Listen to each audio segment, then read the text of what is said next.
Punjabi radio 'ਚ ਵੈਸੇ ਸੁਣ ਰਹੇ ਸਾਰੇ ਸਰੋਤਿਆਂ ਨੂੰ ਬਲਵਿੰਦਰ ਕੌਰ ਵੱਲੋਂ ਪਿਆਰ ਭਰੀ ਸਤਿ ਸ਼੍ਰੀ ਅਕਾਲ। ਤੇ ਜੀ ਪ੍ਰੋਗਰਾਮ ਖਬਰ ਤੇ ਨਜ਼ਰ ਪ੍ਰੋਗਰਾਮ ਦੇ ਵਿੱਚ ਸਾਡੇ ਨਾਲ ਹੋਣਗੇ ਬਲਤੇਜ ਬੰਨੂ ਜੀ, ਦੱਸਣਗੇ ਭਾਰਤ ਵਿੱਚ ਪੰਜਾਬ ਦੇ ਵਿੱਚ ਕੀ ਕੁਛ ਵਾਪਰਿਆ।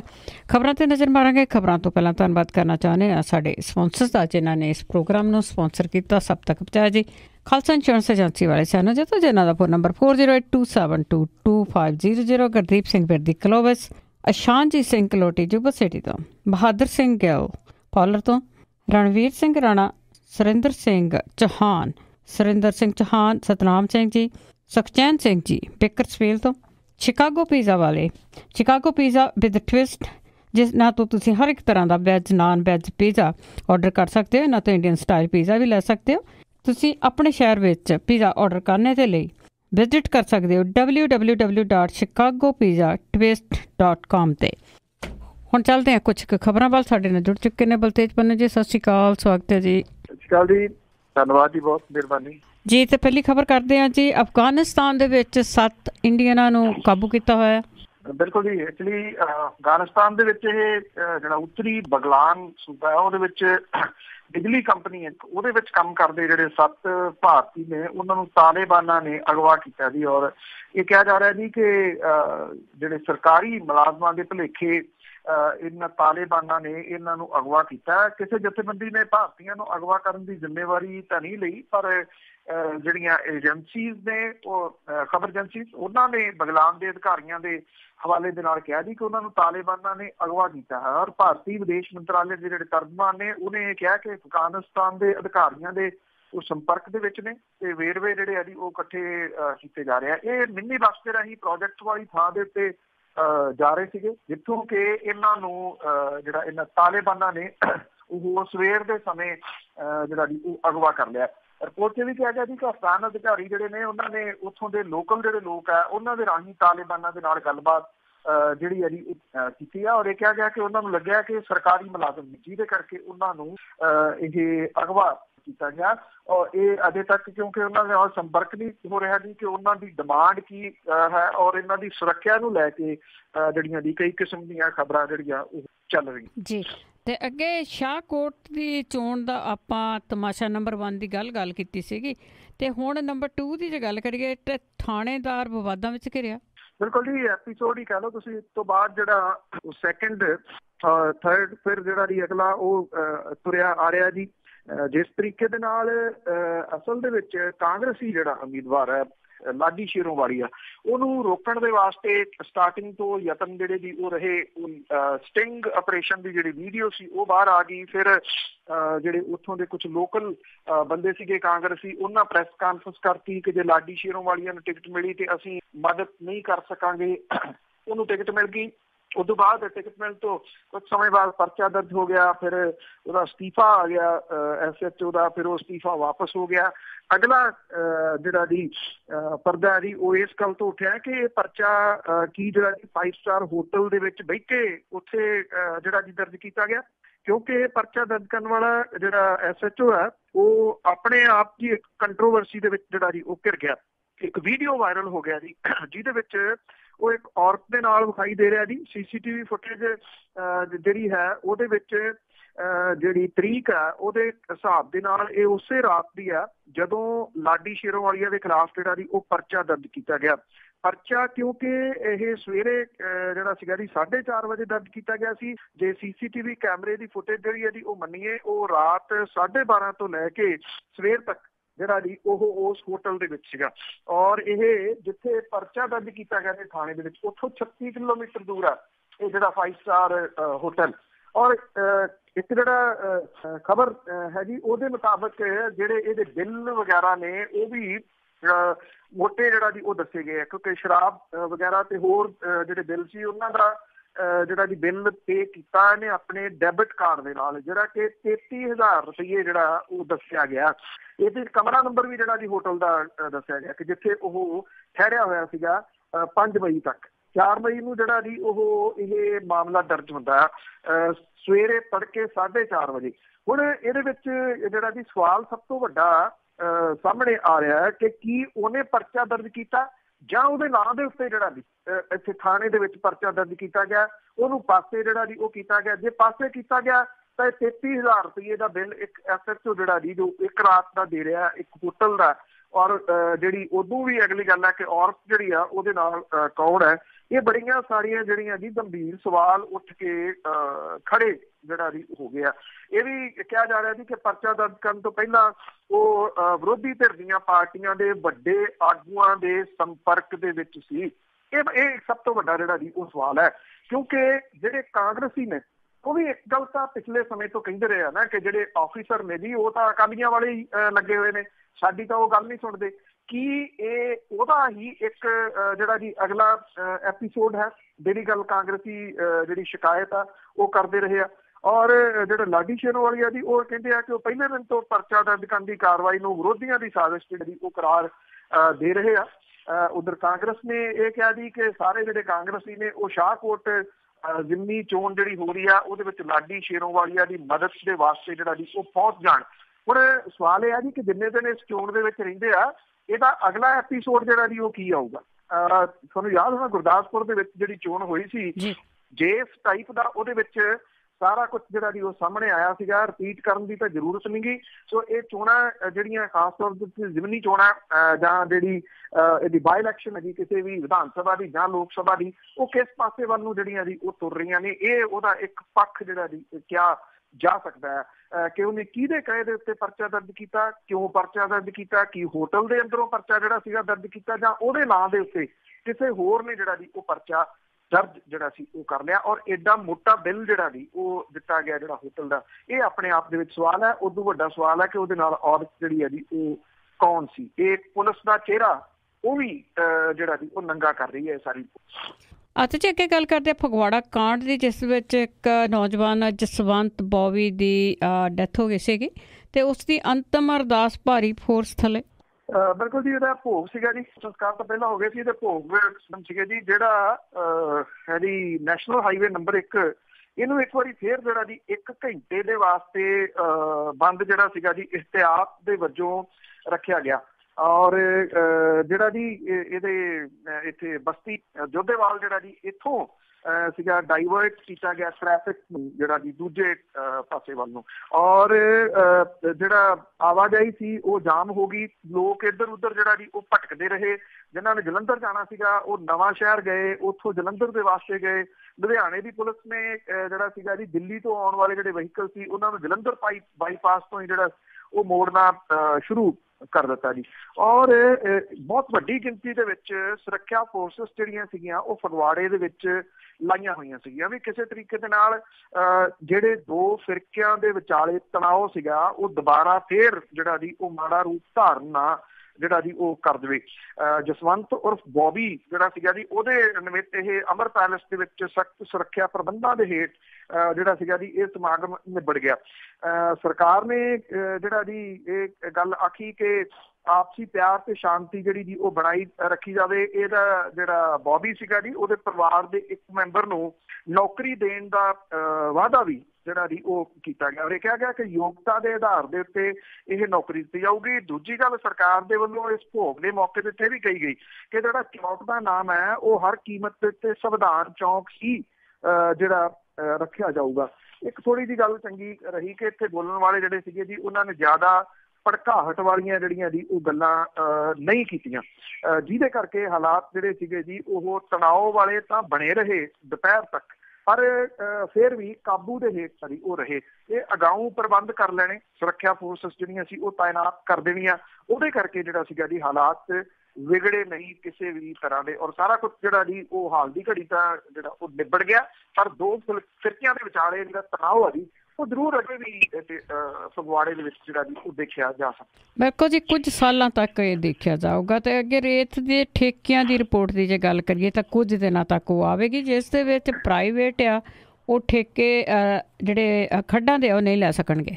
ਬਿਲਕੁਲ ਜੀ, ਇਸ ਲਈ ਜਿਹੜੀ ਇਹ ਕਮੇਟੀ ਆ ਜਿਹੜੀ ਬਣਾਈ ਗਈ ਹੈ 3 ਮੰਤਰੀਆਂ ਦੇ ਉੱਤੇ ਆਧਾਰਿਤ ਹੈ ਜੀ ਇਹ ਕਮੇਟੀ। ਇਹਨੇ ਮਾਈਨਿੰਗ ਦਾ ਸਾਰਾ ਕਾਰੋਬਾਰ ਸਰਕਾਰ ਦੇ ਵੱਲੋਂ ਕਾਰਪੋਰੇਸ਼ਨ ਬਣਾ ਕੇ ਜਿਹੜਾ ਜੀ ਉਹਦੇ ਹਵਾਲੇ ਕੀਤਾ ਜਾਊਗਾ। ਔਰ ਇਹ ਕਮੇਟੀ ਜਿਹੜੀ ਹੈ ਜੀ ਉਹਨੇ ਸੁਝਾਅ ਦੇਣੇ ਤੇ ਸੁਝਾਅ ਤੋਂ ਬਾਅਦ ਇੰਪਲੀਮੈਂਟ ਤਾਂ ਕਰਨਾ ਜੀ ਸਰਕਾਰ ਨੇ। ਕਿ ਉਹਨਾਂ ਨੇ ਸੁਝਾਅ ਜਿਹੜਾ ਜੀ ਉਹ ਦੇ ਰਹੇ ਕਿ ਕਿਸੇ ਵੀ ਪ੍ਰਾਈਵੇਟ ਠੇਕੇਦਾਰ ਨੂੰ ਰੇਤ ਦੀਆਂ ਖੱਡਾਂ ਦੀ ਨਿਲਾਮੀ ਨਾ ਕਰਨ ਦੀ ਵਕਾਲਤ ਜਿਹੜੀ ਹੈ ਜੀ ਉਹ ਕੀਤੀ ਆ। ਭਾਵੇਂ ਕਿ ਜਿਹੜੀਆਂ ਪਹਿਲੀਆਂ ਨਿਲਾਮ ਕੀਤੀਆਂ ਜਾ ਚੁੱਕੀਆਂ ਖੱਡਾਂ ਨੇ ਉਹਨਾਂ ਨੂੰ ਪੁਰਾਣੇ ਨਿਯਮਾਂ ਦੇ ਅਨੁਸਾਰ ਜਿਹੜੀਆਂ ਉਹ ਚੱਲਦੀਆਂ ਰੱਖੀਆਂ ਜਾਣਗੀਆਂ। ਇਹ ਕਿਹਾ ਗਿਆ ਜੀ ਕਿ ਰੇਤ ਬੱਜਰੀ ਦੀਆਂ ਖੱਡਾਂ ਦੀ ਨਿਲਾਮੀ ਤੋਂ ਸਿਰਫ 400 ਕਰੋੜ ਰੁਪਏ ਜਿਹੜੇ 40 ਕਰੋੜ ਰੁਪਏ ਸਾਲਾਨਾ ਕਮਾਏ ਗਏ ਆ। ਦੂਜੇ ਪਾਸੇ ਤੇਲੰਗਾਨਾ ਸੂਬਾ ਜਿਹੜਾ ਮਿਨਰਲ ਕਾਰਪੋਰੇਸ਼ਨ ਜਿਹੜੀ ਉਹ ਚਲਾ ਰਿਹਾ ਉਹਦੇ ਵੱਲੋਂ ਕੀਤੇ ਤਜਰਬੇ ਨੂੰ ਵੇਖਦਿਆਂ ਹੋਇਆ ਕਮੇਟੀ ਨੇ ਇਹ ਕਿਹਾ ਜੀ ਕਿ ਰੇਤ ਬੱਜਰੀ ਉਹ ਸਾਲਾਨਾ 5000 ਕਰੋੜ ਰੁਪਏ ਕਮਾਏ ਜਾ ਸਕਦੇ ਆ। ਔਰ ਇਸ ਤੋਂ ਇਲਾਵਾ ਕਮੇਟੀ ਦਾ ਇਹ ਵੀ ਕਹਿਣਾ ਜੀ ਕਿ ਕ੍ਰਸ਼ਰ ਮਾਲਕਾਂ ਭੱਠਾ ਮਾਲਕਾਂ ਨੂੰ ਆਮ ਮਿੱਟੀ ਦੀ ਪਟਾਈ ਦੇ ਵਾਸਤੇ ਲਾਇਸੈਂਸ ਫੀਸ ਲਾ ਕੇ ਪੰਜਾਬ ਦੇ ਵਿੱਚ ਬਾਹਰੋਂ ਆਉਂਦੀ ਮਾਈਨਿੰਗ ਸਮੱਗਰੀ ਤੇ ਐਂਟਰੀ ਟੈਕਸ ਲਾ ਕੇ ਵਧੀਆ ਕਮਾਈ ਜਿਹੜੀ ਹੈ ਜਾ ਸਕਦੀ ਹੈ। ਅੱਜ ਜਿਹੜੀ ਹੋਣ ਵਾਲੀ ਮੀਟਿੰਗ ਤੋਂ ਬਾਅਦ ਮੁੱਖ ਮੰਤਰੀ ਨੂੰ ਇਹ ਰਿਪੋਰਟ ਜਿਹੜੀ ਹੈ ਜੀ ਉਹ ਦਿੱਤੀ ਜਾਊਗੀ। ਨਵਜੋਤ ਸਿੰਘ ਸਿੱਧੂ ਹੋਰਾਂ ਦੀ ਅਗਵਾਈ ਦੇ ਅਧੀਨ ਇਹ ਕਮੇਟੀ ਬਣੀ ਆ ਜਿਹਦੇ ਵਿੱਚ ਉਹਨਾਂ ਤੋਂ ਇਲਾਵਾ ਤ੍ਰਿਪਤ ਰਜਿੰਦਰ ਬਾਜਵਾ ਇਸ ਕਮੇਟੀ ਦੇ ਜਿਹੜੇ ਸੀ ਉਹ ਮੈਂਬਰ ਬਣਾਏ ਗਏ ਸੀਗੇ। ਇਹਦੇ ਵਿੱਚ ਹਰੇਕ ਸਟਾਕ ਯਾਰਡ ਦੇ ਵਾਸਤੇ ਇਲੈਕਟ੍ਰੋਨਿਕ ਕੰਡਾ ਹੋਊਗਾ ਜਿਹੜਾ ਕਿ ਕੇਂਦਰੀ ਸਰਵਰ ਦੇ ਨਾਲ ਜੁੜਿਆ ਹੋਇਆ ਹੋਊਗਾ। ਰੇਤ ਦੀ ਜਿਹੜੇ ਢੋਆ ਢੁਆਈ ਲਈ ਵਰਤੇ ਜਾਂਦੇ ਜਿਹੜੇ ਵਹੀਕਲ ਨੇ ਉਹ ਸੈਂਡ ਪੋਰਟਲ ਤੇ ਰਜਿਸਟਰ ਹੋਣਗੇ, TPS ਦੇ ਰਾਹੀਂ ਟਰੈਕ ਕੀਤੇ ਜਾ ਸਕਣਗੇ। ਔਰ ਕਾਰਪੋਰੇਸ਼ਨ ਦੇ ਵੱਲੋਂ ਨਿਸ਼ਾਨਦੇਹੀ ਵਾਲੇ ਖੇਤਰ ਦੇ ਵਿੱਚ ਜਿਹੜੀ ਪਟਾਈ ਹੁੰਦੀ ਆ ਇਹਦੀ ਨਿਗਰਾਨੀ ਰੱਖਣ ਦੇ ਵਾਸਤੇ JIO tagging, mining surveillance system ਜਿਹੜੇ ਵੀ ਉਹ ਲਾਏ ਜਾਣਗੇ। ਆਮਦਨ ਤੇ ਕਰ ਵਿਭਾਗ ਦੇ ਸੀਮੈਂਟ ਦੀ ਖਪਤ ਸੰਬੰਧੀ ਰਿਕਾਰਡ ਦੇ ਆਧਾਰ ਦੇ ਉੱਤੇ ਰੇਤ ਤੇ ਬੱਜਰੀ ਦੀ ਮੰਗ ਜਿਹੜੀ ਹੈ ਜੀ ਉਹ ਸੈੱਟ ਕੀਤੀ ਜਿਹੜੀ ਜੀ ਉਹ ਜਾਊਗੀ। One state one price policy ਜਿਹੜੀ ਇੱਕ ਸੂਬਾ ਇੱਕ ਭਾਅ ਨੀਤੀ ਦਾ ਸੁਝਾਅ ਵੀ ਇਹਦੇ ਵਿੱਚ ਦਿੱਤਾ ਗਿਆ। ਕਾਰਪੋਰੇਸ਼ਨ ਤੇ ਨਿੱਜੀ ਠੇਕੇਦਾਰਾਂ ਦੇ ਵੱਲੋਂ ਵਸੂਲਿਆ ਜਾਣ ਵਾਲਾ ਰੇਤਾ ਤੇ ਬੱਜਰੀ ਦਾ ਇੱਕਸਾਰ ਪਰਚੂਨ ਜਿਹੜਾ ਜੀ ਉਹ ਭਾਅ ਮਿਥਿਆ ਜਾਊਗਾ। ਜਿਹੜੀਆਂ ਇਹ ਸੁਝਾਈਆਂ ਗਈਆਂ ਨੇ ਜੀ ਇਹ ਬਹੁਤ ਵਧੀਆ ਨੇ ਤੇ ਪੰਜਾਬ ਦੇ ਜਿਹੜਾ ਜੀ ਖਜ਼ਾਨੇ ਦੇ ਵਾਸਤੇ ਬਹੁਤ ਵਧੀਆ ਨੇ। ਕੰਟਰੋਲ ਜਿਹੜਾ ਜੀ ਇਹਦੇ ਉੱਤੇ ਕੀਮਤਾਂ ਦੇ ਉੱਤੇ ਹੋ ਸਕਦਾ। ਦੂਜੀ ਗੱਲ ਜੇ ਸਰਕਾਰ ਦੇ ਅੰਡਰ ਰਹੂਗਾ ਤੇ ਕਮ ਸੇ ਕਮ ਕੋਈ ਲੋੜੋਂ ਵੱਧ ਨਹੀਂ ਇਹਨੂੰ ਪੁੱਟ ਸਕੂਗਾ। ਪਰ ਮੈਂ ਫਿਰ ਦੱਸਦਾ ਇਹ ਸੁਝਾਅ ਨੇ, ਇਸ ਕਰਕੇ ਇਹ ਨਹੀਂ ਕਿਹਾ ਜਾ ਸਕਦਾ ਕਿ ਇੰਪਲੀਮੈਂਟ ਹੋ ਰਹੇ ਨੇ। ਉਹਦਾ ਕਾਰਨ ਹੈ ਜਿਹੜਾ ਰੇਤਾ ਦਾ ਕਾਰੋਬਾਰ ਹੈ ਇਹ ਐਕਚੁਅਲੀ ਸਿਆਸਤਦਾਨ ਸਿੱਧੇ ਇਹਦੇ ਨਾਲ ਜਿਹੜਾ ਜੀ ਉਹ ਜੁੜੇ ਹੋਏ ਆ। ਜਿਹੜੇ ਲੋਕ ਕਰੋੜਾਂ ਨਹੀਂ ਅਰਬਾਂ ਰੁਪਏ ਇਹਦੇ ਤੋਂ ਕਮਾ ਚੁੱਕੇ ਆ ਜਾਂ ਕਮਾਉਣ ਦੀ ਤਾਕ ਦੇ ਵਿੱਚ ਹੈ ਉਹ ਇਹਨਾਂ ਸੁਝਾਵਾਂ ਨੂੰ ਲਾਗੂ ਹੋਣ ਦੇਣਗੇ। ਬਹੁਤ ਵੱਡਾ ਇੱਕ ਕੁਐਸਚਨ ਮਾਰਕ ਹੈ ਜੀ। ਚਲੋ ਕੋਸ਼ਿਸ਼ ਦੇਖਦੇ ਹਾਂ ਜੀ। ਅੱਗੇ ਕਿਰਨ ਬਾਲਾ ਵਾਲੇ ਮਾਮਲੇ ਦੀ ਜੇ ਗੱਲ ਕਰੀਏ ਤਾਂ ਉਸ ਦੀ ਰਿਪੋਰਟ ਦੇਣ ਲਈ SGPC ਕਿਉਂ ਨਹੀਂ ਤਿਆਰ ਹੋ ਰਹੀ, ਕੀ ਲੁਕੋ ਰਹੇ ਆ? ਐਕਚੁਅਲੀ ਜਿਹੜਾ ਹੈ ਤਾਂ ਕੁਛ ਵੀ ਨਹੀਂ ਸੀਗਾ ਜੀ। ਸ਼੍ਰੋਮਣੀ ਗੁਰਦੁਆਰਾ ਪ੍ਰਬੰਧਕ ਕਮੇਟੀ ਨੇ ਰਿਪੋਰਟ ਬਣਾਈ ਸੀਗੀ ਕਮੇਟੀ, ਉਹਨੇ ਰਿਪੋਰਟ ਕੀ ਦੇਣੀ ਸੀ? ਪਹਿਲਾਂ ਤਾਂ ਸਵਾਲ ਜਿਹੜਾ ਜੀ ਇਹ ਹੈ, ਸਿਰਫ ਉਹਨੇ ਰਜਿਸਟਰ ਚੈੱਕ ਕਰਨੇ ਸੀਗੇ ਨਾ ਕਿ ਕਿਹਨੇ ਭਾਈ ਉਹਨੂੰ ਕਿਰਨ ਬਾਲਾ ਦੇ ਵਾਸਤੇ ਚਿੱਠੀ ਜਿਹੜੀ ਸੀ ਉਹ ਜਾਰੀ ਔਰ ਇਹ ਚਿੱਠੀ ਦੇ ਆਧਾਰ ਦੇ ਉੱਤੇ ਉਹਨੂੰ ਜਿਹੜਾ ਜੀ ਸ਼ਾਮਲ ਕੀਤਾ ਗਿਆ ਜਥੇ ਦੇ ਵਿੱਚ। ਔਰ ਦੂਜਾ ਜਿਹੜਾ ਸਵਾਲ ਸੀਗਾ ਕਿ ਉਹ ਇੱਕ ਦਿਨ ਪਹਿਲਾਂ ਇਹ ਜਥੇ ਦੇ ਜਾਣ ਤੋਂ ਇੱਥੇ ਅੰਮ੍ਰਿਤਸਰ ਆ ਗਈ। ਸਰਾਂ ਦੇ ਵਿੱਚ ਉਹਦੇ ਵਾਸਤੇ ਕਮਰਾ ਜਿਹੜਾ ਸੀਗਾ ਜੀ ਉਹ ਬੁੱਕ ਕਿਹਦੇ ਆਧਾਰ ਦੇ ਉੱਤੇ ਕੀਤਾ ਗਿਆ? ਕਿਉਂਕਿ ਜਿਹੜੀ ਸਰਾਂ ਹੈ ਜੀ ਸ਼੍ਰੋਮਣੀ ਗੁਰਦੁਆਰਾ ਪ੍ਰਬੰਧਕ ਕਮੇਟੀ ਦੇ ਅੰਦਰ ਇੱਥੇ ਕਿਸੇ ਇਕੱਲੀ ਔਰਤ ਨੂੰ ਕਮਰਾ ਨਹੀਂ ਦਿੱਤਾ ਜਾਂਦਾ ਜੀ ਜਿੰਨੀ ਦੇਰ ਤੱਕ ਉਹ ਆਪਣੇ ਪਰਿਵਾਰ ਦੇ ਨਾਲ ਨਾ ਹੋਵੇ। ਔਰ ਇਕੱਲੀ ਔਰਤ ਨੂੰ ਪਹਿਲਾਂ ਵੀਜ਼ਾ ਵੀ ਨਹੀਂ ਸੀ, ਵੀਜ਼ੇ ਵਾਲੀ ਜਿਹੜੀ ਸੂਚੀ 'ਚ ਵੀ ਨਹੀਂ ਸੀ ਸ਼ਾਮਲ ਕੀਤਾ ਜਾਂਦਾ। ਇਹ ਕਿਵੇਂ ਜਿਹੜਾ ਜੀ ਇਹ ਆਪਣੇ ਆਪ ਦੇ ਵਿੱਚ ਇੱਕ ਵੱਡਾ ਜਿਹੜਾ ਜੀ ਉਹ ਸਵਾਲ ਬਣ ਗਿਆ। ਇੱਕ ਜਿਹੜਾ ਮੈਨੇਜਰ ਹੈ ਜੀ ਪੰਘਾਲੀ, ਉਹਦਾ ਨਾਮ ਜਿਹੜਾ ਜੀ ਇਹਦੇ ਵਿੱਚ ਕਾਫੀ ਵੱਡਾ ਜਿਹੜਾ ਜੀ ਉਹ ਸਾਹਮਣੇ ਆ ਰਿਹਾ, ਸੁਲੱਖਣ ਸਿੰਘ ਪੰਘਾਲੀ ਆ। ਕਿਉਂਕਿ ਵੀਜ਼ੇ ਸੰਬੰਧੀ ਸਿਫਾਰਿਸ਼ ਦੇ ਵਿੱਚ ਜਿਹੜਾ ਜੀ ਉਹਨੇ ਅੱਗੇ ਕੀਤਾ, ਪਰ ਇਹ ਸਿਫਾਰਿਸ਼ ਜਿਹੜੇ ਸਾਬਕਾ ਅਕਾਲੀ ਮੰਤਰੀ ਵਿਕਰਮ ਮਜੀਠੀਆ ਦਾ ਸਿਆਸੀ ਸਲਾਹਕਾਰ ਆ ਜੀ ਤਲਬੀਰ ਗਿੱਲ, ਉਹਨੇ ਬੇਸ਼ੱਕ ਆਪਣੇ ਪੈਰ ਜਿਹੜੇ ਆ ਜੀ ਪਿਛਾਂਹ ਖਿੱਚ ਲਿਆ। ਉਹਨੇ ਇਹ ਕਹਿਤਾ ਜੀ ਕਿ ਕਿਰਨ ਬਾਲਾ ਜਾਂ ਕਿਸੇ ਨੂੰ ਪਾਕਿਸਤਾਨ ਦੇ ਵੀਜ਼ੇ ਲਈ ਸਿਫਾਰਿਸ਼ ਜਿਹੜੀ ਪੰਘਾਲੀ ਨੂੰ ਨਹੀਂ ਕੀਤੀ। ਪਰ ਇੱਕ ਜਿਹੜਾ ਫੋਟੋ ਕਾਪੀ ਹੈ ਇਹਦੀ ਕਿਰਨ ਬਾਲਾ ਦੇ ਆਧਾਰ ਕਾਰਡ ਦੀ, ਉਹ ਫੋਟੋ ਕਾਪੀ ਦੇ ਉੱਤੇ ਜਿਹੜਾ ਇਹ ਤਲਬੀਰ ਗਿੱਲ ਆ ਉਹਦੇ ਸਾਈਨ ਨੇ। ਇਹ ਵੀ ਜਿਹੜਾ ਜੀ ਇਹ ਕਿਹਾ ਗਿਆ ਜੀ ਕਿ ਇਹਦੀ ਸਿਫਾਰਿਸ਼ ਜਿਹੜੀ ਆ ਉਹ ਕੀਤੀ ਜਾ ਰਹੀ ਆ। ਉਹਦੇ ਥੱਲੇ ਡੇਟ ਵੀ ਜਿਹੜੀ ਇਹਦੀ ਪਾਈ ਹੋਈ ਆ। ਅੱਗੇ ਇਹ ਪੰਘਾਲੀ ਦੇ ਕੋਲੇ ਜਿਹੜੀ ਇਹਦੀ ਉਹ ਗਈ। ਤਲਬੀਰ ਗਿੱਲ ਨੇ ਮੈਨੇਜਰ ਪੰਘਾਲੀ ਨੂੰ ਝੂਠਾ ਕਿਹਾ ਔਰ ਇਹ ਕਿਹਾ ਕਿ ਮੈਂ ਕਿਸੇ ਦੇ ਜਿਹੜਾ ਜੀ ਸਿਫਾਰਿਸ਼ ਨਹੀਂ ਕੀਤੀ ਪਾਕਿਸਤਾਨ ਜਿਹੜਾ ਜੀ ਉਹ ਜਾਣ ਦੇ ਵਾਸਤੇ। ਉਹ ਕਹਿੰਦਾ ਜੀ ਕਿ ਮੇਰੇ ਅਕਸ ਨੂੰ ਜਿਹੜਾ ਜੀ ਇਹ ਖਰਾਬ ਕਰਨ ਦੀ ਕੋਸ਼ਿਸ਼ ਜਿਹੜੀ ਆ ਉਹ ਕੀਤੀ ਜਾ ਰਹੀ ਆ। ਦੂਜੇ ਪਾਸੇ ਪਰਮਜੀਤ ਸਿੰਘ ਸਰਨਾ ਤੇ ਹੋਰ ਜਿਹੜੇ ਜੀ ਉਹ ਵੀ ਇਹਦੇ ਵਿੱਚ ਕੁੱਦੇ ਨੇ। ਉਹਨਾਂ ਨੇ ਇਹ ਗੱਲ ਕਹੀ ਹੈ ਕਿ ਇਹ ਇੱਕ ਸਾਜ਼ਿਸ਼ ਹੈ। ਸਾਜ਼ਿਸ਼ ਦੇ ਤਹਿਤ ਮਜੀਠੀਆ ਦੇ ਸਿਆਸੀ ਸਲਾਹਕਾਰ ਨੇ ਤੇ ਜਿਹੜਾ ਸੁਲੱਖਣ ਸਿੰਘ ਭੰਗਾਲੀ ਉਹਦਾ ਨਾਮ ਜੱਗ ਜਿਹੜਾ ਜੀ ਉਹ ਜ਼ਾਹਰ ਹੋ ਚੁੱਕਾ। ਉਹ ਕਹਿੰਦੇ ਕਿ ਇਸ ਮਾਮਲੇ ਦੇ ਵਿੱਚ ਇਹ ਮਾਮਲਾ ਦੋਨਾਂ ਦੇ ਖਿਲਾਫ ਜਿਹੜਾ ਜੀ ਉਹ ਦਰਜ ਕੀਤਾ ਜਾਣਾ ਚਾਹੀਦਾ। ਉਹਨਾਂ ਨੇ ਇਹ ਕਿਹਾ ਕਿ ਜਿਹੜਾ ਜੀ ਇਹਦੇ ਪਿੱਛੇ ਸਿਆਸੀ ਲੋਕ ਜਿਹੜੇ ਆ ਜੀ ਉਹ ਛਿਪੇ ਹੋਏ ਆ। ਦੂਜੇ ਪਾਸੇ ਜਿਹੜੀ ਇਹ ਕਮੇਟੀ ਬਣਾਈ ਗਈ ਆ ਜੀ ਉਹ ਇਹ ਕਹਿੰਦੀ ਆ ਕਿ ਅਸੀਂ ਹਫ਼ਤੇ ਦੇ ਅੰਦਰ ਅੰਦਰ ਆਪਣੀ ਰਿਪੋਰਟ ਸ਼੍ਰੋਮਣੀ ਗੁਰਦੁਆਰਾ ਪ੍ਰਬੰਧਕ ਕਮੇਟੀ ਨੂੰ ਸੌਂਪ ਦਿਆਂਗੇ।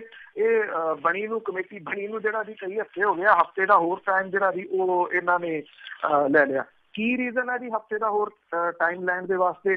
ਕੁਛ ਵੀ ਨਹੀਂ, ਖੋਲਣੇ ਤਾਂ ਉਹ ਰਜਿਸਟਰ ਹੀ ਸੀਗੇ ਜੀ, ਜਿਹੜੇ ਕੇਸ ਸਾਰਿਆਂ ਦੇ ਸਾਹਮਣੇ ਆ ਗਏ ਕਿ ਆਹ ਉਹਦੇ ਵਿੱਚ ਲੈਟਰ ਜਿਹੜੀ ਆ ਜੀ ਉਹ ਲੱਗੀ ਹੋਈ ਆ। ਹੁਣ ਇੰਨਾ ਜ਼ਰੂਰ ਆ ਕਿ ਪਾਵਰਫੁਲ ਬੰਦਿਆਂ ਦਾ ਨਾਮ ਆ ਗਿਆ ਜੀ, ਉਹ ਇਹ ਚਿੱਠੀਆਂ ਜਿਹੜੀਆਂ ਇੱਥੇ ਇਹਨਾਂ ਦੀ ਸਿਫਾਰਿਸ਼ ਵਾਲੀਆਂ ਸੀਗੀਆਂ ਸ਼ਾਇਦ ਹੁਣ ਉਹ ਗਾਇਬ ਕਰਕੇ ਕੁਛ ਹੋਰ ਉੱਥੇ ਲਾਇਆ ਜਾਊਗਾ, ਫਿਰ ਉਹ ਰਿਪੋਰਟ ਬਣੂਗੀ। ਜੀ ਕੁਛ ਤਾਂ ਕੀਤਾ ਜਾਊਗਾ ਅਦਲੀ ਬਦਲੀ। ਤੇ ਅੱਗੇ ਕਰਨਾਟਕਾ ਦੀ ਜੇ ਗੱਲ ਕਰਦੇ ਹਾਂ ਤਾਂ ਉੱਥੇ ਬੀਜੇਪੀ ਤੇ ਕਾਂਗਰਸ ਆਮੋ ਸਾਹਮਣੇ। ਬਿਲਕੁਲ ਜੀ, ਜਿਹੜੇ ਹਮਲੇ ਨੇ ਉਹ ਦੋਵਾਂ ਆਗੂਆਂ ਦੇ ਵੱਲੋਂ ਇੱਕ ਦੂਜੇ ਦੇ ਉੱਤੇ ਕੀਤੇ ਜਾ ਰਹੇ ਨੇ। ਜਿੱਥੇ ਪ੍ਰਧਾਨ ਮੰਤਰੀ ਨਰਿੰਦਰ ਮੋਦੀ ਹੋਰੀ ਭਾਰਤੀ ਜਨਤਾ ਪਾਰਟੀ ਦੇ ਵਾਸਤੇ ਰੈਲੀਆਂ ਕਰ ਰਹੇ ਨੇ, ਦੂਜੇ ਪਾਸੇ ਰਾਹੁਲ ਗਾਂਧੀ ਹੋਰੀ ਵੀ ਜਿਹੜਾ ਜੀ ਪੂਰੇ ਜ਼ੋਰ ਸ਼ੋਰ ਦੇ ਨਾਲ ਕਰਨਾਟਕ ਦੇ ਵਿੱਚ ਜਿਹੜਾ ਜੀ ਲੱਗੇ ਹੋਏ ਨੇ। ਇਸ ਲਈ ਬੜੀ ਕਾਂਟੇ ਦੀ ਟੱਕਰ ਆ ਜੀ ਕਰਨਾਟਕ ਦੇ ਵਿੱਚ। ਤੀਜੀ ਧਿਰ ਜਿਹੜੀ ਆ ਜਿਹੜੀ HD ਦੇਵਗੌੜਾ ਹੋਰਾਂ ਵਾਲੀ ਉਹਦੀ ਵੀ ਚੰਗੀ ਜਿਹੜੀ ਪੋਜੀਸ਼ਨ ਹੈ ਉਹ ਇਹਨਾਂ ਹੈ ਕਿ ਬੈਲੈਂਸ ਉਹ ਬਣਾਊਗੀ ਕਿ ਕਿਸ ਪਾਸੇ ਵੱਲ ਨੂੰ ਜਿਹੜਾ ਜੀ ਜਾਣਾ। ਭਾਵ ਕਿ ਉਹਦੀਆਂ ਜੇ ਆਪਾਂ ਸਰਵੇ ਦੀਆਂ ਰਿਪੋਰਟਾਂ ਦੇਖੀਏ ਤਾਂ ਉਹਦੇ ਮੁਤਾਬਕ ਉਹਦੀ ਪਾਰਟੀ ਸਪੋਰਟ ਜਿਹੜੀ ਆ ਜੀ ਉਹ ਲੈਣੀ ਪਊਗੀ ਜਿਹਨੇ ਵੀ ਸਰਕਾਰ ਬਣਾਉਣੀ ਆ। HD ਦੇਵਗੌੜਾ ਜਿਹੜੇ ਪ੍ਰਧਾਨ ਮੰਤਰੀ ਵੀ ਰਹਿ ਚੁੱਕੇ ਨੇ ਮੁਲਕ ਦੇ, ਉਹਨਾਂ ਨੇ ਇੱਕ ਗੱਲ ਤਾਂ ਬੜੀ ਕਲੀਅਰ ਕੀਤੀ ਆ ਕਿ ਉਹਨਾਂ ਨੂੰ ਸੱਤਾ ਨਹੀਂ ਚਾਹੀਦੀ, ਇਹਦੇ ਕਰਕੇ ਉਹ BJP ਦੇ ਨਾਲ ਤਾਂ ਕਿਸੇ ਵੀ ਤਰੀਕੇ ਨਾਲ ਗੱਠਜੋੜ ਨਹੀਂ ਕਰਨਗੇ। ਹੁਣ ਸਵਾਲ ਇਹ ਆ ਕਿ ਜੇ ਉਹਨਾਂ ਨਹੀਂ ਕਰਨਗੇ ਤੇ ਕਿਹਦੇ ਨਾਲ ਗੱਠਜੋੜ ਜਿਹੜਾ ਜੀ ਕਰਨਗੇ, ਕੀ ਕਾਂਗਰਸ ਨਾਲ ਕਰਨਗੇ? ਇਹ ਅਜੇ ਜਿਹੜਾ ਜੀ ਸਵਾਲ ਹੈ। ਅੱਡੀ ਚੋਟੀ ਦਾ ਜ਼ੋਰ ਜਿਹੜਾ ਜੀ ਉਹ ਲੱਗਿਆ ਹੋਇਆ। ਨਰਿੰਦਰ ਮੋਦੀ ਹੋਰਾਂ ਨੇ ਇਹਨੂੰ ਜਿਹੜਾ ਜੀ ਕਾਂਗਰਸ ਨੂੰ ਡੀਲ ਪਾਰਟੀ ਕਰਾਰ ਦਿੱਤਾ ਔਰ ਇਹ ਕਿਹਾ ਕਿ ਹੁਣ ਮੁਲਕ ਦੇ ਵਿੱਚੋਂ ਕਾਂਗਰਸ ਨੂੰ ਕੋਈ ਨਹੀਂ ਬਚਾ ਸਕਦਾ। ਕਰਨਾਟਕਾ ਚੋਣਾਂ ਦੇ ਵਾਸਤੇ ਜਿਹੜਾ ਜੀ ਉਹਨਾਂ ਨੇ ਇਹ ਗੱਲ ਕਹੀ ਹੈ ਕਿ ਵੰਡੀਆਂ ਪਾਉਣ ਦੀ ਸਾਜ਼ਿਸ਼ ਦੇ ਤਹਿਤ ਇਤਿਹਾਸ ਨੂੰ ਤੋੜ ਮਰੋੜ ਕੇ ਕਾਂਗਰਸ ਜਿਹੜੀ ਆ ਜੀ ਉਹ ਪੇਸ਼ ਕਰ ਰਹੀ ਹੈ। ਚਿੱਤਰਗੁੜਾ ਤੇ ਰਾਇਚੂਰ ਦੇ ਵਿੱਚ ਜਿਹੜੀਆਂ ਜੀ ਉਹ ਰੈਲੀਆਂ ਉਹਨਾਂ ਨੇ ਕੀਤੀਆਂ ਔਰ ਸਿਧਾਰਮਈਆ ਸਰਕਾਰ ਵੋਟ ਬੈਂਕ ਰਾਜਨੀਤੀ ਖਾਤਰ ਸੁਲਤਾਨਾਂ ਦੀਆਂ ਜਯੰਤੀਆਂ ਜਿਹੜੀਆਂ ਜੀ ਉਹਨਾਂ ਨੇ ਕਿਹਾ ਕਿ ਇਹ ਮਨਾ ਰਹੀ ਹੈ। ਔਰ ਉਹਨਾਂ ਦਾ ਇਸ਼ਾਰਾ ਕਰਨਾਟਕ ਸਰਕਾਰ ਦੇ ਵੱਲੋਂ ਹਰ ਸਾਲ 10 ਨਵੰਬਰ ਨੂੰ ਟੀਪੂ ਸੁਲਤਾਨ ਦੀ ਜਯੰਤੀ ਮਨਾਉਣ ਦੇ ਫੈਸਲੇ ਵੱਲ ਸੀਗਾ।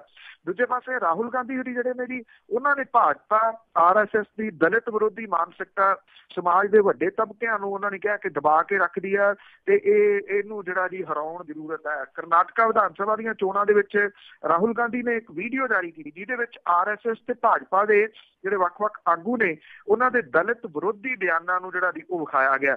ਕਾਂਗਰਸੀ ਆਗੂ ਦਾ ਇਹ ਕਹਿਣਾ ਜੀ ਕਿ ਸਾਰਾ ਕੁਛ ਨੂੰ ਪਾਸੇ ਰੱਖ ਕੇ ਪ੍ਰਧਾਨ ਮੰਤਰੀ ਚੁੱਪ ਰਹਿ ਕੇ ਇਹਨੂੰ ਜਿਹੜੀ ਜੀ ਉਹ ਸ਼ਹਿ ਦਿੰਦੇ ਆ ਰਹੇ ਆ। 2 ਮਿੰਟ ਦੇ ਇਸ ਵੀਡੀਓ ਦੇ ਵਿੱਚ 16 ਦੇ ਵਿੱਚ ਗੁਜਰਾਤ ਦੇ ਊਨਾ ਸ਼ਹਿਰ ਦੇ ਵਿੱਚ ਕੁਝ ਦਲਿਤ ਨੌਜਵਾਨਾਂ ਦੀ ਮਾਰਕੁੱਟ ਤੇ ਪਿਛਲੇ ਦਿਨੀ ਮੱਧ ਪ੍ਰਦੇਸ਼ ਦੇ ਵਿੱਚ ਭਾਰਤੀ ਪ੍ਰੀਖਿਆ ਦੇ ਦੌਰਾਨ ਦਲਿਤ ਉਮੀਦਵਾਰਾਂ ਦੀ ਛਾਤੀ ਤੇ SC ST ਦੇ ਨਿਸ਼ਾਨ ਲਾਉਣ ਦੀ ਘਟਨਾ ਜਿਹੜੀ ਹੈ ਜੀ ਉਹ ਸ਼ਾਮਲ ਹੈ। ਦੋਵੇਂ ਆਗੂ ਜਿਹੜੇ ਆ ਜੀ ਉਹ ਰੈਲੀਆਂ ਇੱਥੇ ਕਰ ਰਹੇ ਆ।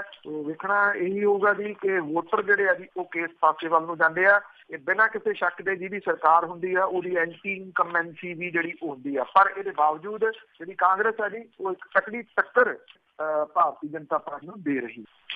ਬਿਲਕੁਲ ਜੀ, ਬਸ ਜਿਹੜੀ ਪੋਲੀਟਿਕਸ ਆ ਉਹ ਜਾਤਾਂ ਪਾਤਾਂ ਦੇ ਨਾਂ ਤੇ ਬਹੁਤ ਜ਼ਰੂਰ ਹੁੰਦੀ ਹੈ ਹਰੇਕ ਥਾਂ ਦੇ ਉੱਤੇ। ਅੱਗੇ ਮਾਲਵੇ ਦੀ ਗੱਲ ਕਰਦੇ ਹਾਂ ਤੇ ਉਸ ਦੇ ਵਿੱਚ ਪਰੇਸ਼ਾਨੀ ਦੇ ਕਾਰਨ 4 ਹੋਰ ਜਾਨਾਂ ਗਈਆਂ। ਦੇਖੋ ਜੀ ਇਹ ਵੱਖ-ਵੱਖ ਥਾਵਾਂ ਦੇ ਉੱਤੇ ਮੌਤਾਂ ਜਿਹੜੀਆਂ ਜੀ ਉਹ ਹੋਈਆਂ ਨੇ। ਕਹਾਣੀ ਉਹੀ ਹੈ ਜੀ, ਕਰਜ਼ਾ ਪਰੇਸ਼ਾਨੀਆਂ ਜਿਹੜੀਆਂ ਦੀ ਮਾਨਸਿਕ ਪਰੇਸ਼ਾਨੀਆਂ ਵੀ ਕਿਤੇ ਜਿਹੜਾ ਜੀ ਉਹ ਹੈ ਨਹੀਂ, ਕਿਉਂਕਿ ਕਰਜ਼ਾ ਹੀ ਅੱਗੇ ਮਾਨਸਿਕ ਪਰੇਸ਼ਾਨੀ ਦਾ ਕਾਰਨ ਬਣਦਾ। ਬਠਿੰਡਾ ਡੱਬ ਵਾਲੀ ਜਿਹੜੀ ਰੇਲ ਲਿੰਕ ਹੈ ਜੀ ਇਹਦੇ ਉੱਤੇ ਜੈ ਸਿੰਘ ਵਾਲਾ ਦੇ ਕੋਲੇ ਕਰਜ਼ਾਈ ਕਿਸਾਨ ਨੇ ਰੇਲ ਗੱਡੀ ਦੇ ਮੂਹਰੇ ਜਿਹੜੀ ਜੀ ਛਾਲ ਮਾਰ ਕੇ ਆਤਮ ਹੱਤਿਆ ਜਿਹੜੀ ਸੀਗੀ ਜੀ ਉਹ ਕਰ ਲਈ ਔਰ ਇਹ ਪਤਾ ਲੱਗਾ ਜੀ ਇਹਦੀ ਸ਼ਨਾਖਤ 50 ਸਾਲਾਂ ਦੇ ਨਾਜ਼ਮ ਸਿੰਘ ਵਜੋਂ ਹੋਈ ਆ, ਜਿਹੜਾ ਕਿ ਫੁੱਲੋ ਮਿੱਠੀ ਪਿੰਡ ਦਾ ਜਿਹੜਾ ਉਹ ਰਹਿਣ ਵਾਲਾ ਸੀਗਾ। ਇਹਦੀ ਜ਼ਮੀਨ ਵਿਕ ਚੁੱਕੀ ਹੈ ਜੀ। 7 ਲੱਖ ਦੇ ਕਰੀਬ ਉਹਦੇ ਸਿਰ ਦੇ ਉੱਤੇ ਕਰਜ਼ਾ ਸੀਗਾ, ਜਿਹਦੇ ਕਰਕੇ ਉਹ ਮਾਨਸਿਕ ਪਰੇਸ਼ਾਨੀ 'ਚ ਰਹਿੰਦਾ ਸੀਗਾ। ਇੱਥੇ ਰਾਜਪੁਰਾ ਦੇ ਨੇੜੇ ਪਿੰਡ ਤਿਲਖਣੀ ਦੇ ਵਿੱਚ ਇੱਕ ਜਿਹੜਾ ਬਜ਼ੁਰਗ ਸੀਗਾ ਜੀ, ਉਹਨੇ ਗੁਆਂਢੀ ਤੋਂ ਤੰਗ ਆ ਕੇ ਆਪਣੇ ਲਾਇਸੈਂਸ ਰਿਵਾਲਵਰ ਦੇ ਨਾਲ ਗੋਲੀ ਮਾਰ ਕੇ ਖੁਸ਼ੀ ਜਿਹੜੀ ਦੀ ਉਹ ਕਰ ਲਈ। ਔਰ ਇਹ ਦੱਸਿਆ ਗਿਆ ਜੀ ਕਿ 65 ਸਾਲਾਂ ਦਾ ਸੀਗਾ ਰਘਬੀਰ ਸਿੰਘ। ਇਹਨੇ ਜਿਹੜੀ ਸੀਗੀ ਜੀ ਇਹ ਆਪਣੇ ਗੋਲੀ ਮਾਰ ਕੇ ਆਪਣੇ ਆਪ ਨੂੰ ਖੁਦਕੁਸ਼ੀ ਜਿਹੜੀ ਉਹ ਕੀਤੀ। ਇਹ ਕਿਹਾ ਗਿਆ ਜੀ ਕਿ ਉਹਨੂੰ ਗੁਆਂਢੀ ਪਰੇਸ਼ਾਨ ਕਰਦੇ ਸੀਗੇ, ਜਿਹਦੇ ਕਰਕੇ ਉਹਨੇ ਖਨੌਰੀ ਦੇ ਵਿੱਚ ਇਸੇ ਤਰੀਕੇ ਦੇ ਨਾਲ ਭਾਖੜਾ ਨਹਿਰ ਦੇ ਵਿੱਚ ਛਾਲ ਮਾਰ ਕੇ ਇੱਕ ਨੌਜਵਾਨ ਨੇ ਖੁਦਕੁਸ਼ੀ ਜਿਹੜੀ ਜੀ ਉਹ ਕਰ ਲਈ। ਖੁਦਕੁਸ਼ੀ ਦਾ ਕਾਰਨ ਤਾਂ ਅਜੇ ਬਹੁਤਾ ਜਿਹੜਾ ਜੀ ਉਹ ਨਹੀਂ ਪਤਾ ਲੱਗ ਸਕਿਆ। ਕਈ ਤਰ੍ਹਾਂ ਦੀਆਂ ਜਿਹੜੀਆਂ ਜੀ ਉਹ ਗੱਲਾਂ ਚੱਲ ਰਹੀਆਂ ਨੇ। ਪੁਲਿਸ ਇਹਦੀ ਇਨਵੈਸਟੀਗੇਸ਼ਨ ਜਿਹੜੀ ਹੈ ਜੀ ਉਹ ਕਰ ਰਹੀ ਹੈ। ਰਾਮਾ ਮੰਡੀ ਦੇ ਵਿੱਚ ਚੌਥੀ ਖੁਸ਼ੀ ਜਿਹੜੀ ਹੈ ਜੀ ਉਹ ਹੋਈ ਆ। ਹੀਰਾ ਸਿੰਘ ਵਾਲਾ ਦਾ ਇੱਕ ਮਜ਼ਦੂਰ ਜਿਹੜਾ ਸੀਗਾ ਜੀ, ਆਰਥਿਕ ਤੰਗੀ ਦੇ ਹੱਥੋਂ ਜਿਹੜਾ ਜੀ ਤੰਗ ਆ ਕੇ ਇਹਨੇ ਰੇਲ ਗੱਡੀ ਦੇ ਮੂਹਰੇ ਛਾਲ ਮਾਰ ਕੇ ਸੁਸਾਈਡ ਜਿਹੜਾ ਜੀ ਉਹ ਕਰ ਲਿਆ। ਇਹ 28 ਸਾਲਾਂ ਦਾ ਸੀਗਾ ਜੀ। ਸਾਰਾ ਹੀ ਹਰਮੇਲ ਸਿੰਘ ਮਾਨਸਿਕ ਤੌਰ ਦੇ ਉੱਤੇ ਪਰੇਸ਼ਾਨ ਜਿਹੜਾ ਜੀ ਰਹਿੰਦਾ ਸੀਗਾ। ਇਹ ਦਿਨੋਂ ਦਿਨ ਜਿਹੜੀ ਜੀ ਹੋ ਰਹੀ ਮਹਿੰਗਾਈ, ਹੋਰ ਗਰੀਬ ਹੁੰਦਾ ਤੁਰਿਆ ਜਾ ਰਿਹਾ ਜੀ। ਉਹੀ ਜਿਹੜੀ ਜੀ ਕਹਾਣੀ ਹੈ। ਸ਼ਾਇਦ ਜਿਹੜੀਆਂ ਕਈ ਰਿਪੋਰਟਾਂ ਆਉਂਦੀਆਂ ਨੇ ਕਿ ਕਿੰਨਾ ਪੈਸਾ, ਕਿੰਨੇ % ਲੋਕਾਂ ਦੇ ਕੋਲੇ ਜਿਹੜਾ ਜੀ ਉਹ ਰਹਿ ਗਿਆ। ਜੇ ਆਪਾਂ ਪੈਟਰੋਲ ਡੀਜ਼ਲ ਉਹਨਾਂ ਦੀਆਂ ਕੀਮਤਾਂ ਦੀ ਗੱਲ ਕਰ ਲਈਏ, ਬਿਜਲੀ ਦੇ ਬਿੱਲ ਕਿੰਨੇ ਜਿਹੜੇ ਜੀ ਕਿੱਥੇ ਚਲੇ ਗਏ। ਆਮ ਗਰੀਬ ਵਿਚਾਰਾ ਜਿਹੜਾ ਜੀ ਉਹ ਘਰ ਦਾ ਬਿੱਲ ਤਾਰਨ ਤੋਂ ਵੀ ਅਸਮਰੱਥ ਜਿਹੜਾ ਜੀ ਉਹ ਹੁੰਦਾ ਤੁਰਿਆ ਜਾ ਰਿਹਾ। ਇਹ ਉਹੀ ਮਾਨਸਿਕ ਪਰੇਸ਼ਾਨੀਆਂ ਨੇ ਜਿਹੜੀਆਂ ਡੇ ਬਾਈ ਡੇ ਖੁਦਕੁਸ਼ੀਆਂ ਵੱਲ ਨੂੰ ਲੋਕਾਂ ਨੂੰ ਧੱਕ ਰਹੀਆਂ ਨੇ। ਦਲੇਰ ਸੂਬੇ ਦੇ ਵਜੋਂ ਜਾਣਿਆ ਜਾਂਦਾ ਜਿਹੜਾ ਪੰਜਾਬ ਸੀਗਾ ਜੀ, ਉੱਥੇ ਲੋਕ ਇਉਂ ਲੱਗ ਰਿਹਾ ਜੀ ਕਿ ਜ਼ਿੰਦਗੀ ਦੀ ਲੜਾਈ ਬੜੀ ਤੇਜ਼ੀ ਨਾਲ ਹਾਰ ਰਹੇ। ਬਿਲਕੁਲ ਜੀ, ਛੋਟੀਆਂ ਛੋਟੀਆਂ ਗੱਲਾਂ ਤੇ ਖੁਦਕਸ਼ੀਆਂ ਵੀ ਹੋ ਰਹੀਆਂ। ਤੇ ਕਿ ਅਖੀਰ ਦੇ ਵਿੱਚ ਗੱਲ ਕਰਦੇ ਹਾਂ ਕਿ ਭਾਰਤ ਦੇ ਵਿੱਚ ਫਿਰ 2000 ਦੇ ਨੋਟਾਂ ਦੀ ਕਿੱਲਤ। ਦੇਖੋ ਜੀ, ਇਹ ਕਿਹਾ ਜਾ ਰਿਹਾ ਜੀ ਜਿਹੜੇ ਸਰਕਾਰ ਦੇ ਵੱਲੋਂ ਕਿ 500, 200 ਤੇ 100 ਰੁਪਏ ਦੇ ਨੋਟ ਜਿਹੜੇ ਆ ਜੀ ਉਹ ਲੈਣੇ ਆਸਾਨ ਨੇ ਤੇ ਵਾਧੂ ਮੰਗ ਪੂਰੀ ਕਰਨ ਦੇ ਵਾਸਤੇ 500 ਰੁਪਏ ਦੇ ਨੋਟਾਂ ਦੀ ਛਪਾਈ ਰੋਜ਼ 3000 ਕਰੋੜ ਰੁਪਏ ਵਧਾ ਦਿੱਤੀ ਹੈ ਜੀ। ਰੋਜ਼ 3000 ਕਰੋੜ ਰੁਪਏ ਦੇ ਨੋਟ ਜਿਹੜੇ ਆ ਜੀ ਉਹ ਛਪ ਰਹੇ ਆ। ਔਰ ਇਹ ਕਿਹਾ ਗਿਆ ਜੀ ਕਿ ਇਹਦੇ ਨਾਲ ਵਾਧੂ ਮੰਗ ਵੀ ਜਿਹੜੀ ਉਹ ਪੂਰੀ ਹੋਊਗੀ। ਇਹ ਕਿਹਾ ਜਾ ਰਿਹਾ ਜੀ ਕਿ 2000 ਰੁਪਏ ਦੇ ਨੋਟਾਂ ਦੀ ਛਪਾਈ ਹੁਣ ਨਹੀਂ ਕੀਤੀ ਜਾਊਗੀ, ਇਹ ਸਰਕਾਰ ਦੇ ਵੱਲੋਂ ਕਿਹਾ ਗਿਆ। ਔਰ ਇਹ ਕਿਹਾ ਗਿਆ ਕਿ ਅਰਥਚਾਰੇ ਦੀ ਬੁਨਿਆਦ ਹਾਲੇ ਦੇਸ਼ ਦੇ ਵਿੱਚ ਵਿਆਜ ਦਰਾਂ ਨੂੰ ਵਧਾਉਣ ਲਈ ਨਹੀਂ ਕਹਿ ਰਹੀ, ਕਿਉਂਕਿ ਜਿਹੜਾ ਜੀ ਆਊਟਪੁੱਟ ਦੇ ਵਿੱਚ ਗਰੋਥ ਹੈ ਨਹੀਂ ਗੀ। ਇਹ ਕਿਹਾ ਗਿਆ ਜੀ ਕਿ ਜਿਹੜੇ ਕੈਸ਼ ਦੀ ਪ੍ਰੋਬਲਮ ਆ ਰਹੀ ਆ ਉਹਦੇ ਉੱਤੇ ਲਗਾਤਾਰ ਨਿਗਾਹ ਰੱਖੀ ਜਾ ਰਹੀ ਹੈ। ਔਰ ਦਾਅਵਾ ਤਾਂ ਸਰਕਾਰ ਦੇ ਵੱਲੋਂ ਇਹ ਕੀਤਾ ਜਾ ਰਿਹਾ ਕਿ 85% ATM ਜਿਹੜੇ ਆ ਜੀ ਉਹ ਕੰਮ ਕਰ ਰਹੇ ਆ। ਇਸ ਵੇਲੇ 2000 ਦੇ 7 ਲੱਖ ਕਰੋੜ ਰੁਪਏ ਦੇ ਮੁੱਲ ਦੇ ਨੋਟ ਜਿਹੜੇ ਜੀ ਉਹ ਚੱਲਣ ਦੇ ਵਿੱਚ ਨੇ, ਜਿਹੜੇ ਪੂਰੀ ਮਾਤਰਾ ਦੇ ਵਿੱਚ ਨੇ। ਇਹਦੇ ਲਈ 2000 ਰੁਪਏ ਦੇ ਨਵੇਂ ਨੋਟ ਜਿਹੜੇ ਜਾਰੀ ਨਹੀਂ ਕੀਤੇ ਜਾ ਰਹੇ। 500, 200 ਤੇ 100 ਰੁਪਏ ਦੇ ਨੋਟ ਜਿਹੜੇ ਆ ਜੀ, ਇਹ ਕਿਹਾ ਗਿਆ ਜੀ ਕਿ ਇਹ ਲੋਕਾਂ ਦੇ ਦਰਮਿਆਨ ਇਸ ਵੇਲੇ ਨੇ। 2000 ਰੁਪਏ ਦੇ ਨੋਟ ਆਮ ਹੁਣ ਮਿਲਦੇ ਨੀਗੇ ਜੀ ਕਿਸੇ ਵੀ ਜਗ੍ਹਾ ਦੇ ਉੱਤੇ। ਇਹ ਕਿਹਾ ਜਾ ਰਿਹਾ ਜੀ ਕਿ ਰੋਜ਼ 2500 ਤੋਂ 3000 ਕਰੋੜ ਰੁਪਏ ਜਿਹੜੇ ਆ ਉਹ ਛਾਪੇ ਜਾ ਰਹੇ ਆ, ਪਰ 500 ਦੇ, 200 ਦੇ ਤੇ 1 ਦੇ ਜਿਹੜਾ ਜੀ ਹੁਣ ਇਹ 2000 ਦੇ ਨੋਟ ਗਏ ਕਿ ਇਹ ਬਹੁਤ ਵੱਡਾ ਜਿਹੜਾ ਜੀ ਉਹ ਸਵਾਲ ਹੈ। ਇਹ ਕਿਹਾ ਜਾ ਰਿਹਾ ਜਿਹੜੀ ਬਲੈਕ ਮਨੀ ਜਿਹੜੀ ਲੋਕਾਂ ਕੋਲੇ ਹੈ ਇਹ ਕਿਉਂਕਿ ਸਟੋਰ ਕਰਨਾ ਸੌਖਾ, ਇਸ ਕਰਕੇ ਜਦੋਂ ਇਹ ਮਾਰਕੀਟ ਦੇ ਵਿੱਚ ਆਏ ਨੇ 2000 ਦੇ ਨੋਟ, ਉਹਨਾਂ ਨੇ ਸਾਰੇ ਦੇ ਸਾਰੇ ਜਿਹੜੇ ਸੰਭਾਲ ਲਏ ਤੇ ਮੁੜ ਕੇ ਇਹ ਸਰਕੂਲੇਸ਼ਨ ਦੇ ਵਿੱਚ ਨਹੀਂ ਆਏ ਜਿਹੜੇ ਜੀ। ਇਸ ਕਰਕੇ ਕਿਹਾ ਜਾ ਸਕਦਾ ਜੀ ਕਿ ਇਹ ਨੋਟ ਜਿਹੜੇ ਨੇ ਉਹ ਮਾਰਕੀਟ ਦੇ ਵਿੱਚੋਂ ਤਕਰੀਬਨ ਗਾਇਬ ਹੋ ਗਏ। ਨਾ ਕਿਸੇ ਬੈਂਕ ਦੇ ਵਿੱਚੋਂ ਮਿਲਦੇ ਨੇ, ਨਾ ਤੁਹਾਨੂੰ ਉਂਝ ਕਿਸੇ ਮਾਰਕੀਟ ਦੇ ਵਿੱਚ ਜਿਹੜਾ ਜੀ ਉਹ 2000 ਦਾ ਨੋਟ ਦਿਖਦਾ, ਜਿਹਦੇ ਕਰਕੇ ਕਈ ਕਿਸਮ ਦੀਆਂ ਅਫਵਾਹਾਂ ਵੀ ਜਿਹੜੀਆਂ ਜੀ ਉਹ ਫੈਲਦੀਆਂ ਰਹਿੰਦੀਆਂ ਨੇ ਕਿ ਸਰਕਾਰ 2000 ਦਾ ਨੋਟ ਜਿਹੜਾ ਜੀ ਉਹ ਬੰਦ ਕਰ ਸਕਦੀ ਹੈ। ਹਾਲਾਂਕਿ ਇਹਨਾਂ ਅਫਵਾਹਾਂ ਦੇ ਵਿੱਚ ਕੋਈ ਸੱਚਾਈ ਜਿਹੜੀ ਉਹ ਨਹੀਂ ਹੈਗੀ ਹਾਲ ਦੀ ਘੜੀ, ਕਿਉਂਕਿ ਇਹਦਾ ਫਿਰ ਕੁਹਾੜੇ ਤੇ ਆਪਣੇ ਪੈਰ ਜਿਹੜਾ ਜੀ ਉਹ ਮਾਰੂਗੀ ਜੇ ਇੱਦਾਂ ਦੀ ਕੋਈ ਕਹਾਣੀ ਜਿਹੜੀ ਆਉਂਦੀ ਹੈ। ਇਹ ਮਹਿਜ਼ ਅਫਵਾਹਾਂ ਨੇ, ਪਰ ਇੰਨਾ ਜ਼ਰੂਰ ਹੈ ਕਿ ਨੋਟ ਜਿਹੜੇ ਆ ਜੀ ਉਹ 2000 ਦੇ ਇਹ ਬਿਲਕੁਲ ਗਾਇਬ ਹੋ ਗਏ ਹੋਏ ਮਾਰਕੀਟ। ਦੇਖੋ, ਇਹ ਵੀ ਇੱਕ ਪੋਲਿਟਿਕਸ ਹੀ ਹੁੰਦੀ ਆ, ਉਧਰੋਂ ਵੋਟਾਂ ਵੀ ਆ। ਬਹੁਤ ਬਹੁਤ ਧੰਨਵਾਦ ਬਲਤੇਜ ਪੰਨੂ ਜੀ। ਮਿਹਰਬਾਨੀ ਜੀ, ਧੰਨਵਾਦ। ਸਤਿ ਸ਼੍ਰੀ ਅਕਾਲ ਜੀ। ਤੇ ਸਰੋਤੇ ਇਸ ਨੂੰ ਬਲਤੇਜ ਪੰਨੂ ਜੋ ਸਾਡੇ ਨਾਲ ਜੁੜਦੇ ਨੇ, ਕਰਦੇ ਨੇ ਖਬਰਾਂ। ਇਸੇ ਦੇ ਨਾਲ ਸਾਡਾ ਅੱਜ ਦਾ ਬੁਲਟਨ ਇੱਥੇ ਹੀ ਸਮਾਪਤ। ਬਲਵਿੰਦਰ ਕੌਰ ਵੱਲੋਂ ਅਗਲੇ ਬੁਲਟਨ ਤੱਕ ਆਪ ਸਭ ਨੂੰ ਹੀ ਪਿਆਰ ਭਰੀ ਸਤਿ ਸ਼੍ਰੀ ਅਕਾਲ।